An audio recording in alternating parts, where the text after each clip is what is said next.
Nani jamaa? Mimi ni mama. Wewe ni nani dada? Mimi ni mama. Watoto taifa ni nani? Kaka yako. Mimi ni mama. Wewe ni nani dada? Mimi ni mama.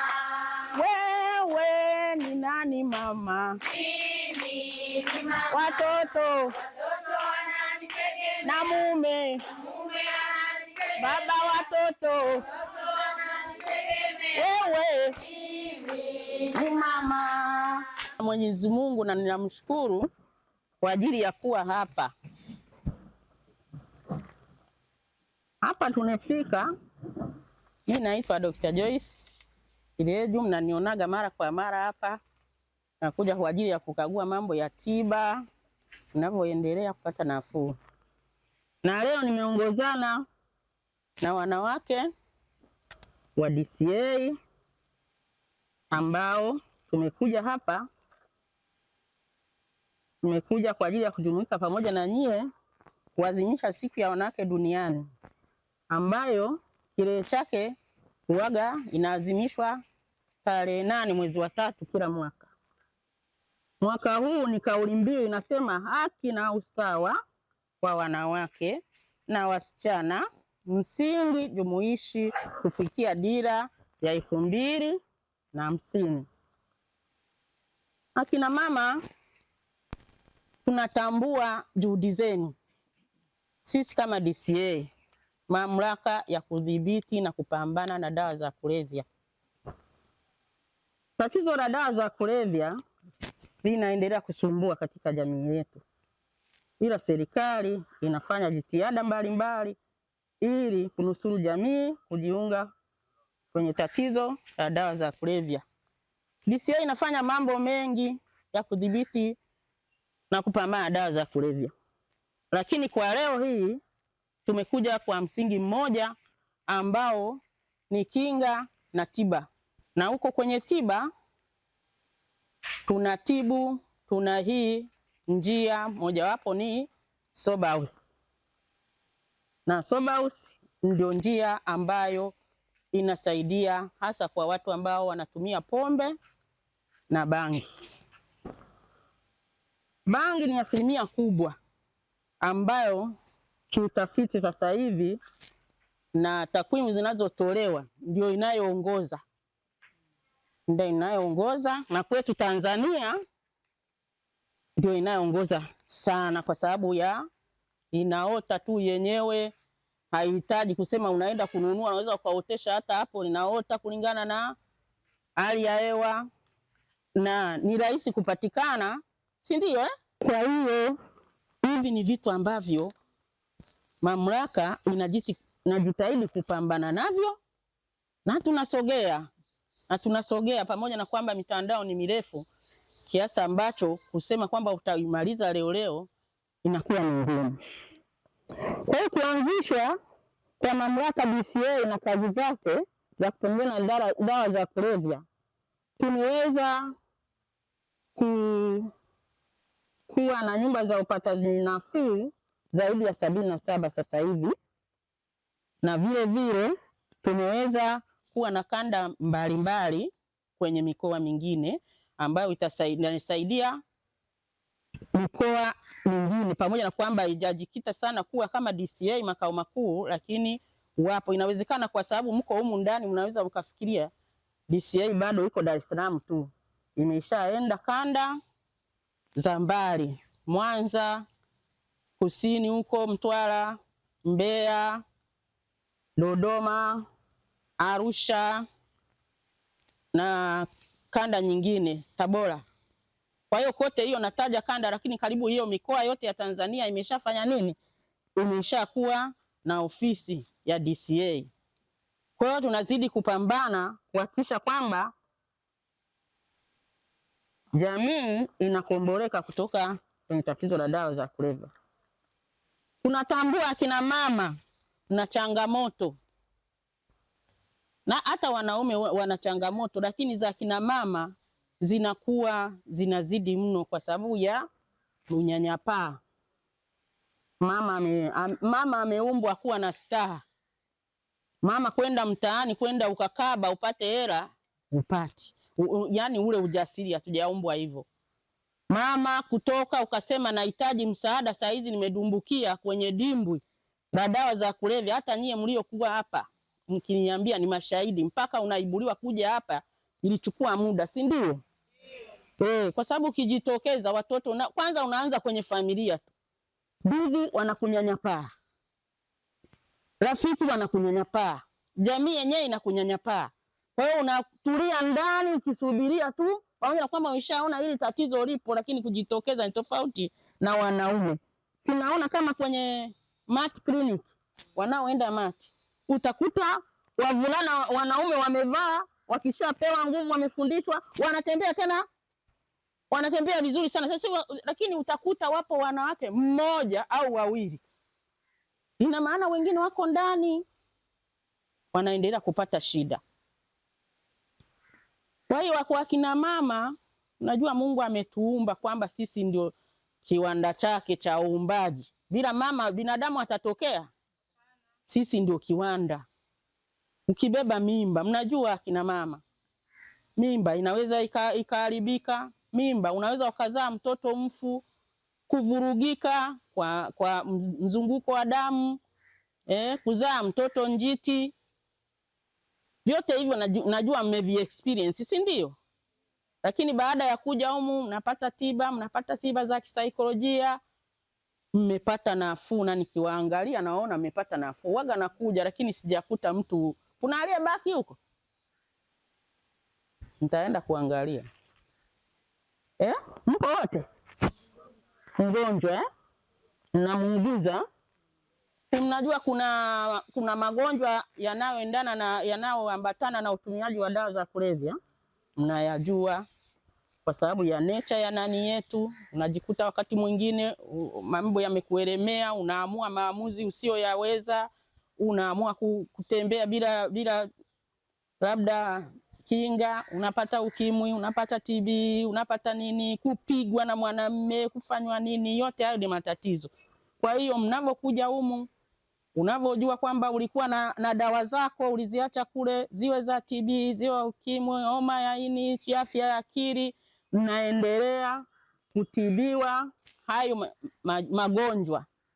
Huwezi kupona ukasema nimekuja Zoba House bila kuwa na nini, na magonjwa mengine yanaendelea. Nafikiri mnaendelea kupata hayo matibabu, si ndio?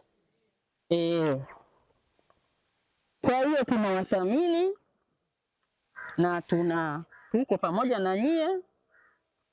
Ninachotaka kuwasisitiza ni kwamba hapa mlipokuja ni mahali sahihi.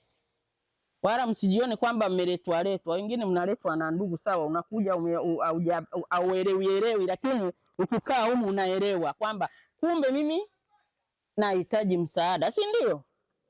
Kuna watu hapa mmeletwa mmenuna. Wangapi wameletwa wamenuna? Nataka kupiga watu. Mmenuna, lakini sasa msaidiane. Hata anayenuna mnampangia wenyewe, mnamwambia usinune. Hata mimi nilikuja tena na wapiga ndugu zangu, si ndio? Hiyo ni kawaida. Ina maana ukinuna na usipojitambua kwamba mimi nina tatizo, ina maana utasaidika, si ndio? Subiri kidogo dada, namalizia. Kwa hiyo sehemu hii iko ni basic scientific proved. Yaani sio kwamba huyu mkubwa wa hapa kajenga tu katoa kichwani. Wewe fikiria zipo soba karibu 77 na tunazisimamia sisi DCA.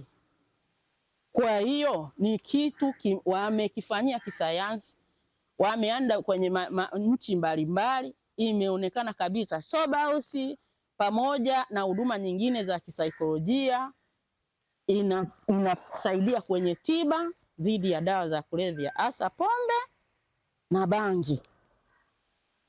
Kwa maana hiyo, mkikaa hapa usikae kinyonge. Kaa unajua kwamba hapa Mungu ameniletea mlango wa kufanya nini, wa kutokea. Mtasimama, mtakuwa wazima, mtarudi kwenye jamii, mtajenga familia, mtajenga na jamii zenu. Na mtakapokuwa mmepona kutoka hapa, mara nyingi uwaga ni kuanzia miezi 4 na kuendelea kulingana na miaka uliotumia dawa za kulevya. Mkitoka humu, sisi uwaga tuna huduma hizo za kuwarudisha kwenye jamii. Hiyo programu wanayo wakubwa zenu na wanajua, hawa tumewasomesha, wanajua jinsi ya kuwahudumia. Watawaandaa, watarudisha kwenye jamii, mtarudi kwenye familia zenu. Msikate tamaa wala msikatishane tamaa. Njia ni hiyo ya kutoka kwenye hili dimbwi, sawa? Kwa hiyo msikate tamaa, mtatoka, mtarudi kuwa kwenye jamii. Na leo tulivyokuja, tumeleta salamu kutoka kwa Mishna Jenerali Alita Zilimo. Mnamfahamu? Unaangalia TV? Angalia TV, amjamuona kamishna wa dawa za nani, mamlaka ya kudhibiti na kupambana dawa za kulevya? Mnamfahamu kabisa? Huyo ndo anazidi kusupport chini ya uongozi na mwelekezo mizuri kutoka kwa Mama Samia Suluhu, Rais wa Tanzania. Mmeelewa? Mmeona anavyokamata yule baba? Wale walioharibu, unaweza ukawa huko lakini kumbe nyuma huko familia bado wanani, au unaweza ukakuta mle ndani ulikomwacha kuna kaka yako bado anatumia, kuna dada yako bado anatumia, kuna watoto wako bado wanatumia, lakini bado ukamataji unaendelea. Na nyie mkirudi huko majumbani, muwe ni wawakilishi wazuri, sawa? Wenye kuweza kupambana na dawa za kulevya. Maana unaweza ukatoka humu umepona, lakini bado jamii yako kule wanaendelea. Utakosa 1, 2, 3 ya kusema kwamba ngoja nipige simu mamlaka. Namba yetu 119, unapiga pale, unasema nina shida hii na hii na hii. Unawapigia wakubwa zenu hapa, wanatupigia, tunakuja tunawasaidia njia ya kufanya nini, kuokoa ndugu zako, kuokoa familia, kuokoa jamii dhidi ya tatizo la dawa za kulevya, sawa? Kwa hiyo sisi tumekuja na ujumbe wetu.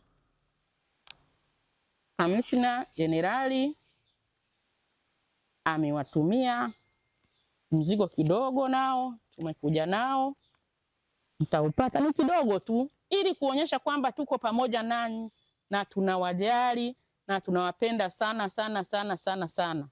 Mungu abariki na mmalize safari salama ya kuondokana na tatizo la dawa za kulevya. Asanteni. Zungumza na mmoja ama wawili, na imani kabisa mnapeleka ujumbe unaotuhusu sisi humu ndani.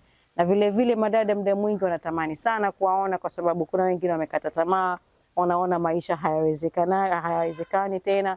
Kwa hivyo wanapowaona wanawake wenzao, wanawafikiria kwa namna moja ama nyingine, na kuwapa hata ile motisha, nguvu na ujasiri kwamba inawezekana tena.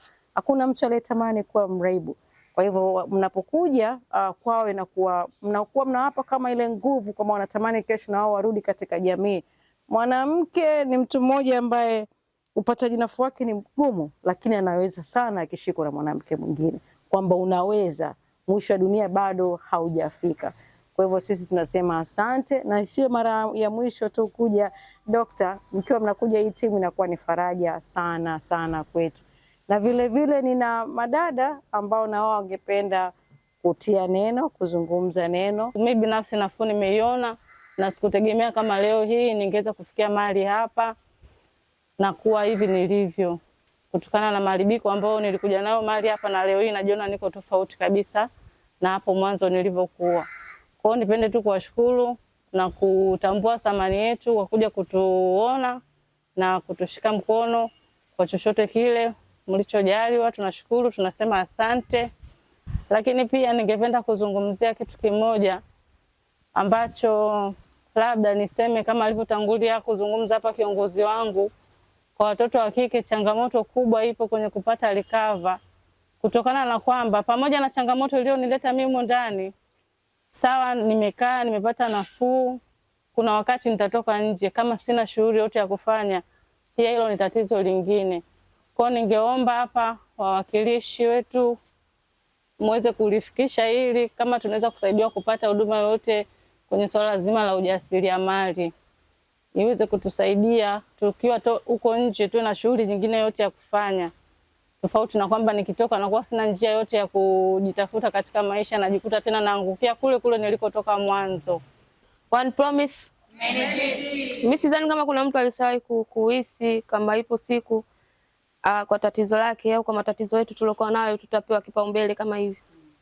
Kiongozi wangu hapa ameongea kuhusu swala la unyanyapaa, tunafungiwa ndani. Tulikuwa tunatengwa, pia tulikuwa tunajitenga wenyewe kwa sababu tulikuwa tunaona wale watu wa jamii zetu hawatuelewi. Huenda labda walikuwa nao tunafanya makusudi. Sababu haiwezekani unaongea na mtu, nijotee mfano mimi nimetoka kulewa, nimelewa, sasa mimi nina tatizo la pombe. Nimelewa niko chakali, nimerudi saa 7 kesho yake nimerudi na narudi asubuhi nimezima. Naweza nikaa nimeletwa. Kwa hiyo kwa namna moja nyingine mtu anaweza akaona kama vile nafanya makusudi.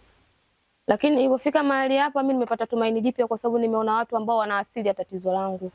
Aidha yeye katumia bange, aidha yeye katumia unga, aidha yeye alikuwa anakunywa pombe kama mimi, lakini madhara na asili ya tatizo yote ni moja, kwamba wote tumepoteza muda, wote tumetengwa, wote tumenyanyasika huko nje, tumefanya vitendo vya unyanyasaji pia kijinsia. Kwa hiyo mimi na kuwa napata moyo na kuwa napata ule mwamko wa kiroho kwamba kumbe nilikosea na naweza nikapewa nafasi nyingine ya kutengeneza maisha yangu upya na nikafikia yale malengo, kwamba sijapoteza kila kitu. Ni kama vile nimedondoka, nimeamka, nimejipangusa. Siku nyingine nitakapopita tena kwenye ile njia, nitasema hapa kulikuwa kuna jiwe, basi nisipite hapa, nipite hivi. Habari zenu wanachama? Salama. Niko hapa mbele yenu kuwakilisha Pili Misana Foundation. Mimi kama mraibu. Kwanza kabisa tunashukuru wanawake kuwezeshwa. Mwanamke akiwezeshwa anaweza. Tunashukuru sana nini inaitwa Tume ya Madawa ya Kulevya Mamlaka ya Madawa ya Kulevya kwa kuja kututembelea sisi waraibu. Tunaendelea kupata nafuu. Kwanza kabisa mimi kama mimi mraibu nimejikubali. Japo mara ya kwanza ilikuwa ni ngumu sana kujikubali mimi kuletwa kwenye sober house. Lakini sasa hivi nimejikubali, nimejijua mimi ni nani, mimi ni mama ambaye nategemewa na familia yangu, nategemewa na jamii kwa ujumla. Sina mengi ya kuongea, wenzangu waishaongea. Ila yote kwa yote kama wenzangu walivyoongea, tupewe fursa kama wanawake. Tukitoka kwenye sober house, tuwe na kitu ambacho kitatufanya tuwe bize. Kwa sababu tunaweza tukatoka hapa tukayarudia yale yale. Mimi ni mraibu wa pombe. Kwa hiyo tuwezeshwe kama hivyo vitu ambavyo vitatufanya tuwe bize katika maisha ambayo tutaenda kuyaface. Kwa sababu kukaa humu ndani tunaona tunaweza, lakini nje ya geti ndio pagumu. Kwa hiyo mwanamke akiwezeshwa anaweza. Sisi waraibu, nikijizungumzia mimi, sasa hivi nimepata nafuu, naendelea vizuri na niko na shukrani sana na Mwenyezi Mungu mpaka hapa nilipofikia. Nimetoka mbali, yani nimetoka mbali, lakini sasa hivi napata nafuu. Ni kitu ambacho mwanzo kilishindikana, lakini sasa hivi naona kabisa inawezekana. Na leo hii nikiangalia wakina mama kama nikiangalia wanawake namna ambavyo tunapambana katika upataji nafuu, ni kitu ambacho kinatia moyo, na mimi nachoamini kwamba upataji nafuu kwa mwanamke ni kitu ambacho kinawezekana. Lakini sasa changamoto inakuja kwenye yani sasa hivi sawa nishapata nafasi huko nje kwenda kukabiliana na ule uhalisia, na ukiangalia si wengi wetu mpaka tumefika katika hizi nyumba za upataji nafuu tunakuwa tumeshapoteza kila kitu. Hata uaminifu kwenye familia tumepoteza, uaminifu katika jamii. Yani jamii ni haituamini. Sasa kurudi katika jamii ile ambayo tayari umeshaharibu, alafu huna pa kuanzia, hapo ndio inapokuja changamoto. Kwa hiyo sasa kama wanawake wenzetu na kama mamlaka na kama serikali pia mimi ningesisitizia tu hapo, yani angalau wasaidie namna ya kuweza kutuwezesha. Watupe hata fursa ambazo zinaweza zikatusaidia sisi kwenda kupata pa kuanzia, kwa sababu ile changamoto inakuja pale pa kuanzia. Na ukiangalia si wengine walikuwa wanafanya biashara, lakini sasa mitaji ni ndio hivyo hauna. Na kuna wazazi sawa wanakuwa wanateta katika nyumba za upataji nafuu, wanatusupport katika atiba, lakini sasa unapoanza upya unakuta sasa mzazi mwingine anataka tena ukae nyumbani, aanze kukuangalizia, sio kuangalia namna unavyoendelea. Sasa ile kukaa tu nyumbani una chochote cha kufanya, ndio inapoanzia changamoto. Na tatizo kubwa ni ule utegemezi. Yaani sisi waraibu hakuna kitu ambacho ni changamoto kwetu sisi kama utegemezi. Yaani ile kwanza sasa kutegemea kwamba familia labda ini support 1 2 3, na familia yenyewe ndo kama hivyo, watu wengine ndo saa nyingine hawakuamini. Sasa ile kuanzia ndo inakuwa ni changamoto. Kwa hiyo angalau hata basi kama serikali mngetafuta namna ya kuweza kutusupport, yaani kivyovyote vile mtusaidie ili angalau hata tukitoka tuwe na kitu cha kufanya.